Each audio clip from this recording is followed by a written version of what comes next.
No matter where your business is today or where you want to take it, you'll get there faster and more profitably with an operating system. Welcome to Team OS, your guide to starting, growing, and optimizing a real estate team. Here's your host, Ethan Butte. Melissa, thank you so much for doing this. Absolutely. I'm so excited to be here. Check this out. Yeah, it's a pretty nice setup. By the way, it's way nicer than the previous episodes I've recorded. These people are taking care of us really well. So fun. To get us started, I want to ask you a question that I've asked literally everyone who has sat in that chair the past couple of days. And that is, what is a must-have characteristic of a high-performing team? Oh, collaborative in nature, 100%. It's like that concept, if you want to go fast, go alone. If you want to go far, go together. That is absolutely it. For us, we were running, pretty good production. We were virtual, actually, all the way up until 2020. And in September of 2020, when everyone else went virtual, we went in person. And that ability to gather together, to share ideas, to communicate and help each other out when everyone else was going solo onto an island, it blasted us off into outer space at the perfect time when the market was also blasting off. Yeah, so. I love this so much. Yeah. Talk about, at the risk of kind of asking the obvious, talk a little bit about the in-person dynamic. I have a very strong bias toward it. Like I talked my way back into the office before our office was officially open, like in that same zone, like summer 2020. To me, there's a serendipity in it. Like I didn't expect this to happen, or I wouldn't have asked that question. I would have just gone on about my day, but she's right here or he's right there, and we can have a quick conversation about it. Talk about some of why was that so important to you to go against the tide, and what was your instinct on it? Well, I love to go against the tide. I'm like a rebel without a cause by nature. But I've actually, despite how I appear. I've been in the business for 23 years. So, I started out in an in-person office and I really saw the benefit. However, the industry kind of went dog eat dog over the years. And it was very much like, don't tell them what I'm doing. Like, don't show them my special flyer that gets me listings. And I really disliked that about the real estate industry. So as I began to grow in my leadership, as I began to scale and grow my office, I really saw the benefit of my agents sharing ideas and just being able to teach each other little tips, little tricks, hearing each other. We're an open format office and we keep no secrets.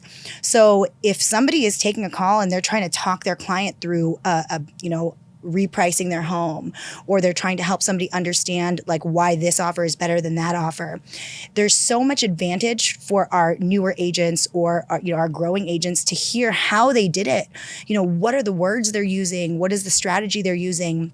And I'll actually use all of these things as teachable opportunities and be like, did you hear how she said that? Did you hear how he did this? This is what I would have done. And so you're taking the opportunity to help everybody grow through teachable moments if you just lay it all out on the table. And, it also helps me kind of center in on who should be at my office. If you are an agent who's not willing to share, to collaborate, to help other people grow, you really shouldn't be in our atmosphere. So. Yeah, so much good stuff there. And I can see it. The teachable moment thing speaks to kind of what I loosely refer to as serendipity, the ability to observe something or someone or that moment and turn it into something else. You just can't do that. Yes. I'm just going to random Zoom call you to see hey, what's going on? Can I force a teachable moment on you? Yeah. 100%. And it's in the Zooms, is anybody even paying attention? Are you looking at your daughter really? You just look like you're looking at the screen. No, it's so important to have those moments and to help everybody grow. That is how you skyrocket these agents. We're really lucky at our company. Every new agent who's joined our team in the past 3 years has sold a minimum of 15 homes in their first year of real estate. And I credit that to us giving our agents the ability to help teach each other and to work together, to team up. Yeah, that's awesome. Is this focus on collaboration, all the things that you've shared in the first few minutes here, is any of that captured in the choice to use the word collective to kind of title and brand the organization? So it's so funny because, interestingly enough, when I came up with the Avenue Home Collective, I was going to be completely solo. So funny. I swear. I was just going to be my own broker, but I was actually really intimidated by being solo. I wanted to give the feel as if I was a larger company. I actually had no intention of bringing on other agents. My best friend got her license and she was like, I'm hanging my license under you. And I was like, no, I don't want any agents, not even you. She was like, well, that's too bad because the DRE has already requested that you sign this document. And I'm like, man, all right, well, if I'm going to do it, like, let's go big. And so I actually now very much utilize the Avenue Home Collective because we are a collective of not just solo agents, but also teams of different sizes who come together and help each other grow and use that collaborative nature of the collective. Yeah.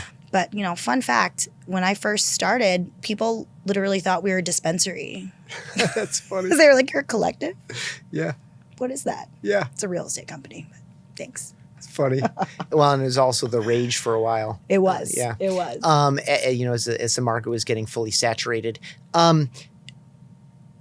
Your story is different than almost every other story I've had in this context. I think it's like, a couple dozen now, that you did not intend to start a team. I think the story that we hear the most often is, I did all this production. I got to a point. I still had leads. I achieved this thing and I wanted to do more, but I was physically exhausted because I was working 7 days a week, 12-hour days, 14-hour days, et cetera, et cetera. How did you get turned on to, talk about that period from, oh, okay, I guess we kind of are doing this, so we might as well do it big. Right. How did you turn around on that? Because I just think about the mental preparation of how I'm going to approach the business in general shifted dramatically for you in some window of time. Talk about that shift a little bit and maybe some of your first moves after your friend made her way into the collective. Yeah, absolutely. So I truly had never wanted to start a team. And as I was achieving my broker's license, I had a lot of agents who were coming to me just for help, support, guidance. At that point in my career, I'd been in real estate for 10 years when I got my broker's license. So, my ability to navigate the market and the number of recessions I'd already gone through at that time was more than most people. So, I began to mentor other agents, and I did not realize the value that I could bring to the table as a mentor. I just wanted to help out, some great agents. And what I realized at that time is there were not a ton of leaders in my space that were willing to mentor in the way that I was, helping people grow as a human, helping them look at the soft power skills that could help them increase their business. And, as a team, there were not many leaders who were helping people outside of the paid lead space. Mm-hmm. I was 100% and still am 100% referral, word of mouth, building relationships, nurturing community.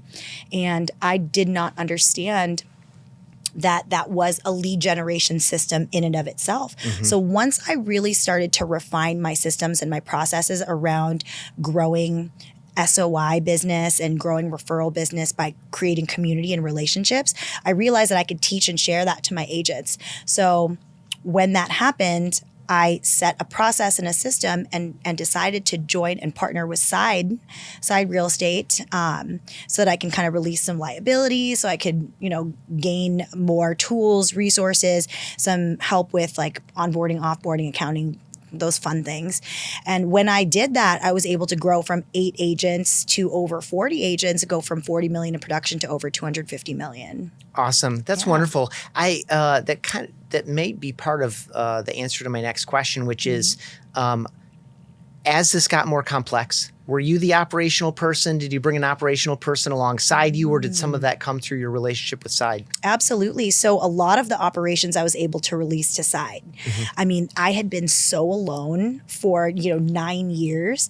I had to do everything. I had to go and vet tech. I had to go and figure out how to just create an entire brokerage on my own. And so it was really nice. When I joined Side, I was able to release all of those very busy duties. And that way I can focus on actual mentorship for my agents. I could focus on growth strategies. And then my admin was able to really take a bigger role in just helping me grow our company without having to do all of the boring stuff, without having to do like the very high liability items. And so, yeah, it was a really great partnership for me. And they also helped like recruit. So I actually, didn't use that aspect of it as other people have, but it was just nice to have that option and have like a partnership that really I could fall back on. That's awesome. I'm going to paraphrase it and maybe butcher it slightly, but I feel like I read on your website something about delivering a level of service that makes you wonder whether you've ever really had service. Yes. I didn't nail it, but it was a standout thing that I was like, I'm going to take note of that. And I want to ask about that. Thank you. What does that mean to you? And then as a second layer, maybe we can go back and forth on it. But like, how do you, across, going from under 10 agents to over 40 agents, like how do you maintain that standard? So first, like, when did this occur to you and what does that mean to you? Like what, like, is it's just like extra little touches? Is it like a, truly exceptional, remarkable experience? Like, what does that language mean to you? Absolutely. So I think at the heart of it, one of the things that I knew about myself that was very different from a lot of people in the industry, is that I care so much. Like I fight for my clients' money as if it's my own. If we're fighting over $50, like so be it. We're fighting over $50, And I was incorporating tactics within our negotiations, within our marketing strategies that most people wouldn't do for a client, but they would definitely do for themselves. And so when I was really teaching this to my agents, like for instance, when we're asking about if there are other offers on a table before our clients make an offer, I ask no less than 4 times if there are other offers on the table and what price those offers are, because I don't want my clients to go in blind. I'm going to ask 4 different ways. I'm going to find out and give my clients some sort of clue to where they should place their offer. And I can't even tell you how many times my clients get their very first offer accepted, even in the busiest of markets, even up against 10 offers, even if we are up against cash or we're not the highest. We really strive to build relationships with the people across the table, where most people don't even call or text the other agent or read the MLS to see what the instructions are for writing an offer to that person.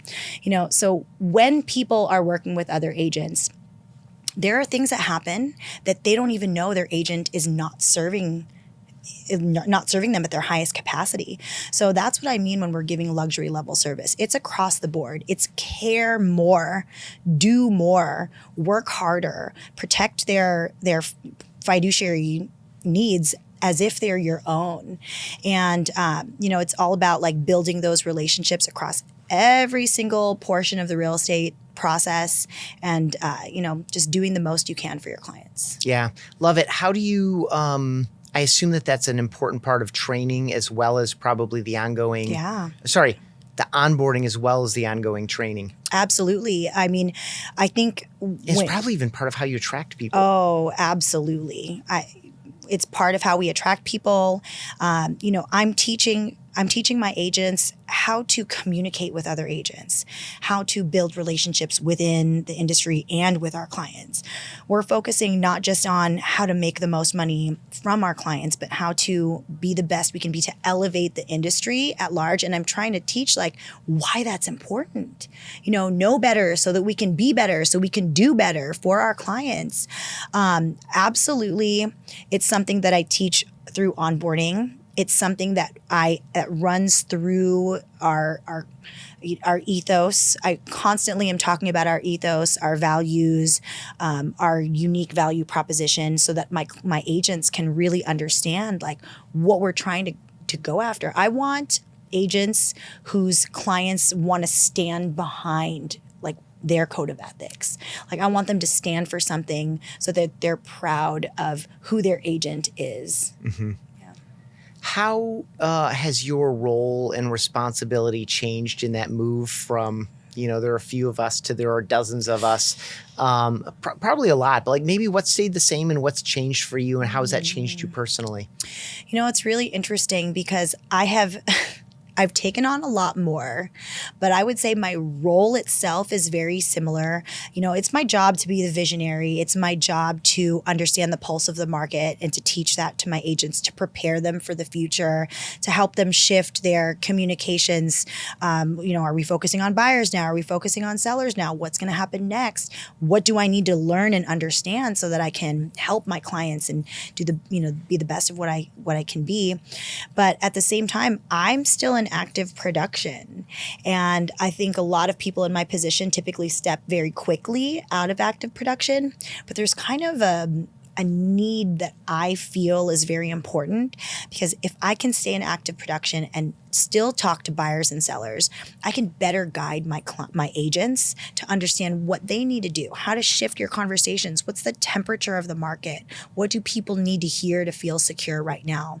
And I think, when as leaders, we start to separate ourselves from understanding that, it can hurt our agents because, we can't guide them as closely. You better have somebody who's very, very good as you are to guide your agents in that area if you're not going to be the one to do it. But generally, I am doing a lot of the same things, just on a bigger, higher level. I'm just now bringing in people that are going to take some of the duties that I just don't have time for anymore. But I just make sure that who I'm bringing on is high quality, of high caliber integrity, and who will maintain the same quality level of service that I provide. Yeah, that's great. How do you decide? Because obviously you have a lot of ways. First of all, I'm hearing I like to stay in production so that I can stay in touch. Yes. For my own benefit and for the benefit of the people that I've brought into this this team. So I appreciate that. How do you decide who to work with and who not to? Like if we're in where I am, as far as clients, yeah, because you have a lot of different responsibilities. Sure. You have a lot of people who need your time and attention. Yeah. You have a very high level of service. Mm-hmm. I'm sure you don't want to too much overstretch yourself. So how do you toggle that a little bit so that you're not, how do you maintain? It's funny because the question you're really asking is do you take the 2 million and over listings or not? I'm not. No, I'm not. Well, I guess, yeah. But that's what a lot of leaders in my position would do. We would take the highest listings. Yeah. But to be honest, I was first agent on a mobile home sale last summer. I'm on a listing right now that's at 500 when my median price point in my neighborhood's 1.2. So I am very loyal to my past clients. Mm-hmm. If my past client is, if it's a past client of mine, if it's an investor of mine and they're used to my level of service, I want them to know and understand that I'm here. At least I'm watching it. Mm-hmm. At least I'm watching their text messages. I'm watching what homes they're seeing and I'm in it. When we're negotiating, I'm calling that agent, or I'm making sure that my agent who's working on it with me is asking all the questions, giving the right information. So it's less about how to choose, and it's more about who needs me, who mm-hmm. needs me the most. So yeah, I really appreciate it. And then that also then speaks to this idea of I'm doing it in part to stay in touch with what's going on. Yeah. And I know it's kind of cliche, but I've heard it for, over a dozen years now. There's always something new, right? Yes. When you get into these things, whether it's on the buy side or the sell side, things happen. They're I honestly have never seen that before. And then there's also the changing and shifting stuff. Absolutely. And if I'm pulling out of active production, if I'm not even talking to any buyers and sellers, if I'm never talking to agents, I can't feel what that is. I can't tell my buyers and sellers what to do in all honesty and say, this is exactly the direction that you should go. That's why I love to be so involved in the conversations. At the same time, I'm making sure that when I'm bringing my agents on, I'm teaching them what are the questions I ask? How am I conducting my conversations? What is my strategic mindset around the way that I'm conducting this conversation with another agent or a client? That way, they are reproducing who I am and how I conduct myself in a transaction. And then I can kind of step a little back, just make sure everything's running smoothly. Okay, they're doing it the way that we support in our office. And I know that they're still getting the highest level of service, but I'm just kind of like a little fly on the wall, making sure it's all running smoothly. Yeah, that's great. So as we record this is the time of year when people start thinking about the year ahead. Mm-hmm. You don't never want to get too far ahead. Right. But what are you expecting, hoping for, setting your sights on for the collective in 2024? Absolutely.